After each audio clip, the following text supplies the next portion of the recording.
In the year 2045, the war that ravaged the world finally ended, leaving behind cities that whispered of destruction and skies that seldom smiled. Among the weary returnees were the members of the last battalion, a group of genetically engineered super soldiers designed for war but ill-equipped for peace. Their leader, Captain Elijah Ward, led them back to a home that no longer recognized them. As Elijah and his unit disembarked from the military transport, their boots hit the tarmac of Fort Harrison, an outpost that had turned into a repatriation center. They were met not with bands and cheers but with wary eyes and clipboard-wielding bureaucrats.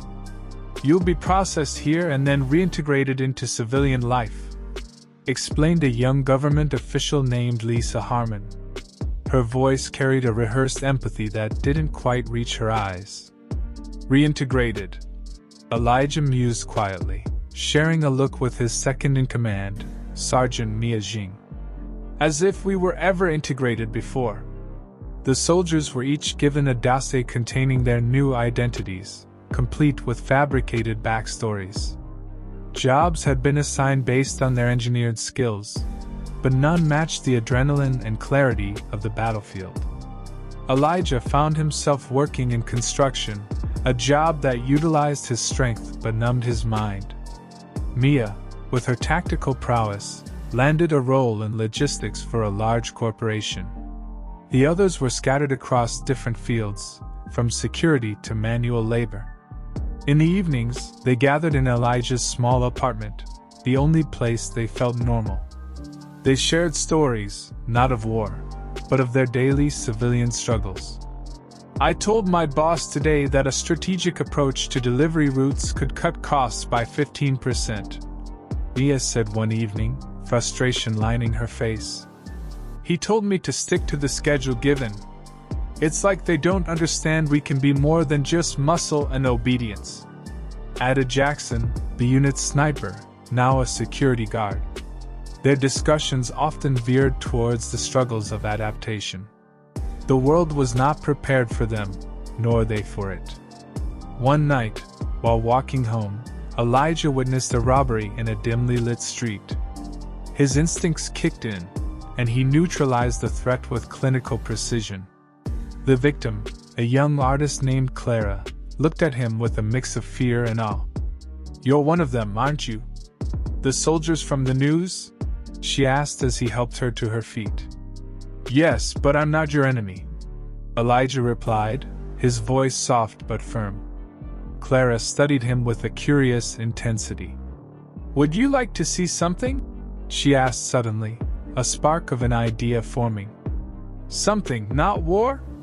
Curious, Elijah nodded. Clara took him to her studio, where canvases splashed with color told stories of hope and despair. She handed him a brush. "Paint with me. Show me your world." The brush felt awkward in Elijah's hand, but as he moved it across the canvas, something within him stirred, a feeling of creation, not destruction. Clara and Elijah grew close, her art teaching him to see the world in gradients rather than the binary of friend and foe. Meanwhile, Mia faced her own battles, uncovering a plot within her company to exploit vulnerabilities in city infrastructure for profit.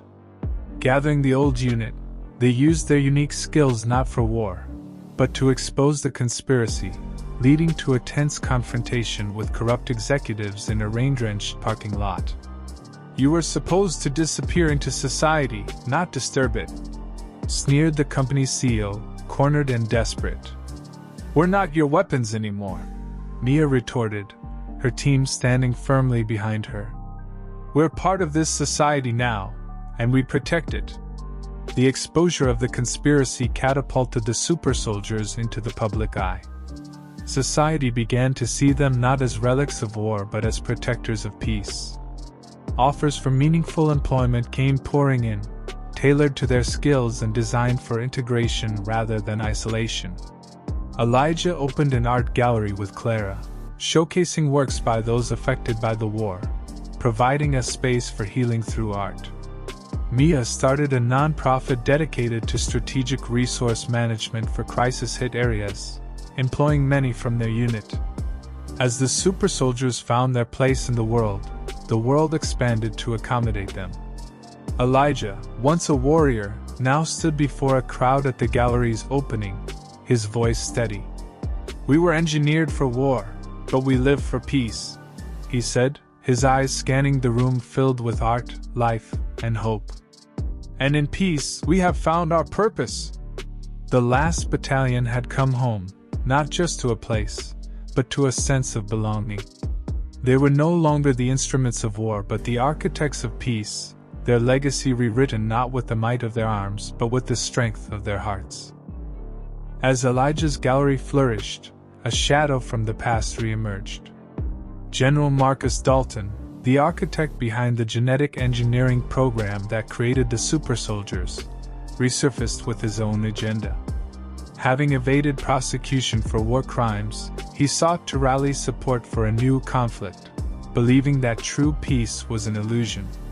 Dalton approached Elijah, attempting to sway him with talk of threats on the horizon. "You were born from conflict, Elijah. You can't simply paint it away," Dalton argued in a clandestine meeting.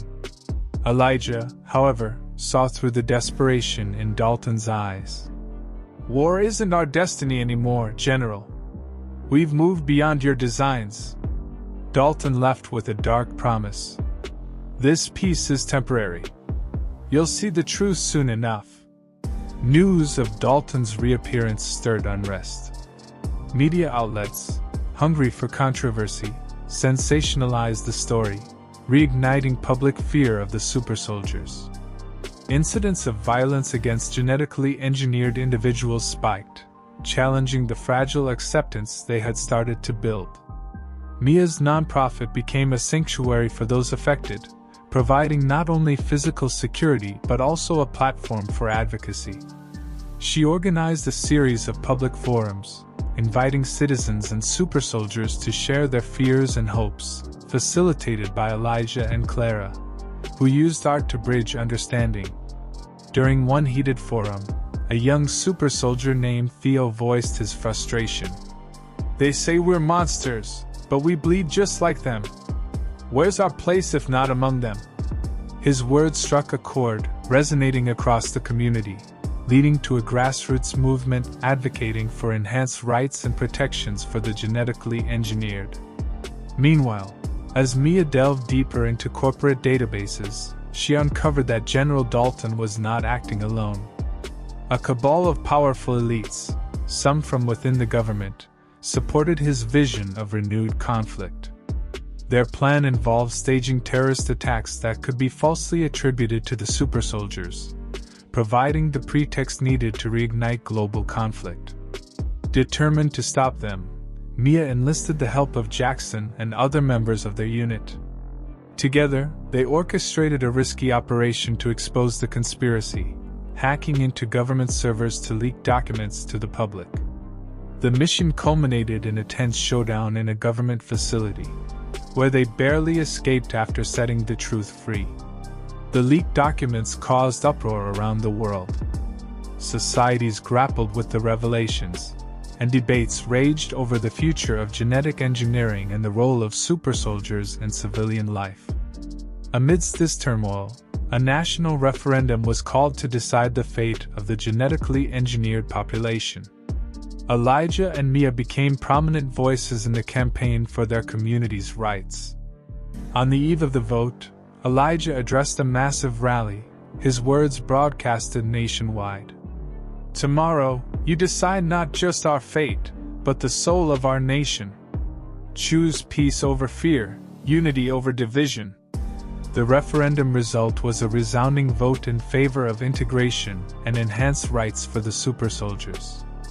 It marked a turning point, symbolizing society's readiness to embrace them as equals. In the aftermath, Elijah and Clara married, their wedding symbolizing the union of two worlds, once apart, now together. Mia's nonprofit grew into a global advocacy group, shaping policies for genetically engineered individuals worldwide.